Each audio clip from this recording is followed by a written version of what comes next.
না, আমি তো বেঁচে আছি। কিন্তু যারা মারা গেছে, যে ছেলেটি হলে হলে পেপার দিত, খবরের কাগজ দিত, সে তো মারা গেছে। ঢাকার আব্দুল আজিজ, সে তো একটা নিরপেক্ষ ছেলে। নিজের ছাত্রদের সাথে আইন শৃঙ্খলা বাহিনীর যে লড়াই, ওই লড়াই সে ছাদ থেকে উঁকি মেরে দেখেছে, নিচ থেকে মিডিয়ার গুলি করে তার মাথার খুলি। শাহজাহান সিরাজ, সে তো পৃথিবীতে নাই। ঢাকা বিশ্ববিদ্যালয়ে হারুন, মোজাম্মেল, তাজুল, দীপান শাহ, সর্বশেষ জেহাদ এবং ডাক্তার মিলন, তারা তো নেই। এই স্বৈরাচারের নির্মমতার আমরা যে রূপ দেখেছি, যে নিকৃষ্ট রূপ দেখেছি, তার চেয়েও তো ভয়াবহ রূপ দেখলাম শেখ হাসিনার ফ্যাসিজম। তার ফ্যাসিবাদের ভয়ঙ্কর দুঃশাসনের যে নিকৃষ্ট দুঃশাসন কত ভয়ঙ্কর হতে পারে সেটা তো দেখলাম। সেটা তো এরশাদের যে নিষ্ঠুরতা তার চেয়েও কয়েক গুণ ভয়াবহ। এখন প্রতিদিন যে খবরগুলো আসছে, এটার বর্ণনা করলে অনেক সময় চলে যাবে। অতিথিদেরকে বক্তব্য দেওয়ার সুযোগ এমনও শোনা গেছে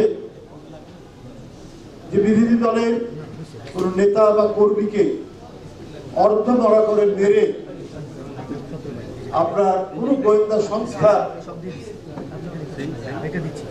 অফিসের পাশে একটি পুকুরের মধ্যে ফেলে দেওয়া হয়েছে। বিদেশি মাগুর তাকে খাপলে খাপলে খেয়ে তার কোনো হাড় হাড্ডিও রাখে। এটা একটা ঘটনা। এই ধরনের আয়নাঘর আমরা দুই একটির সন্ধান পেয়েছি সংবাদপত্র, কিন্তু আরো কত যে আয়নাঘর, কত যে নিপীড়ন, কত যে নির্যাতন, কত হত্যা, কত মৃত্যু, কত নিরুদ্দেশ হয়ে যাওয়ার কাহিনী, এটা তো মহাকাব্যের কাহিনীকেও অতিক্রম করে যাবে। এই নিষ্ঠুরতা কিভাবে আমরা বর্ণনা করব? আমরা এ প্রসঙ্গে আর এই মুহূর্তে নাই, কিন্তু আমরা শুধু একটু বলব, যে সমস্ত দেশ, যে সমস্ত বলবো না, একটি দেশ তাকে আশ্রয় দিয়েছে, সেই দেশটি গণতান্ত্রিক দেশ, নিঃসন্দেহে, এটা অস্বীকার করা যায়। কিন্তু আপনি যখন সব জেনে শুনে শেখ হাসিনাকে আশ্রয় দিচ্ছেন এবং আপনার সেখানকার কিছু রাজনৈতিক দল এবং মিডিয়া তার গুণকীর্তন করছেন এবং বাংলাদেশের বর্তমান পরিস্থিতিতে বাংলাদেশের বিরুদ্ধে ভয়ঙ্কর রকমের অপপ্রচার দিচ্ছে যে বাংলাদেশের সংখ্যালঘুদের উপর অত্যাচার হচ্ছে, বাংলাদেশের পরিস্থিতি খারাপ, বাংলাদেশে মানুষের কোনো নিরাপত্তা নেই। কিন্তু এরই মধ্যে ভিসা রেস্ট্রিকশন করেছে, ভারতে যেতে না দেওয়ার বহু পদক্ষেপ নিয়েছে ভারত সরকার। এর মধ্যেও যারা গেছেন তাদেরকে সেখানকার মিডিয়া আপনার প্রশ্ন করেছে যে বাংলাদেশের কি অবস্থা হলো, সেখানকার নাকি খারাপ অবস্থা। একটা লোক বলেনি, একটা লোকও বলেনি যে বাংলাদেশে কোনো খারাপ অবস্থা। এমনকি হিন্দু ধর্মাবলম্বী যে ব্যক্তিদেরও সাক্ষাৎকার শুনলাম, তারাও সেটি বলেন। কিন্তু অত্যন্ত পরিকল্পিতভাবে এই অপপ্রচার কেন? আপনারা যদি গণতান্ত্রিক দেশ হয়, তাহলে শেখ হাসিনাকে আপনারা স্বীকৃতি দেন কি করে? তাকে আশ্রয় দেন কি করে? তার গুণ কীর্তন করেন কি করে? যে নিষ্ঠুর মহিলা ক্ষমতায় থাকার জন্য বিরোধী দল নিশ্চিহ্ন করতে এমন এমন পদক্ষেপ নিয়েছে, গুম, খুন, ক্রসফায়ার, নিপীড়ন, নির্যাতন একের পর এক, তাহলে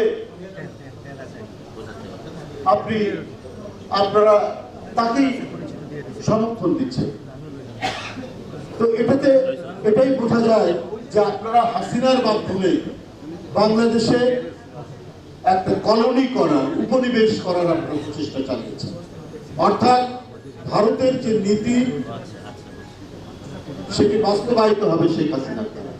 তা না হলে আপনারা যদি বাংলাদেশের স্বাধীনতা ও সার্বভৌমত্বকে বিশ্বাস করতেন এবং এখানকার মানুষের নিজেদের অধিকার এবং তারা কাকে রাষ্ট্র ক্ষমতায় বসাবে এই অধিকারকে যদি আপনারা স্বীকৃতি দিতেন, তাহলে আপনারা এই নীতি অবলম্বন করতে পারতেন না।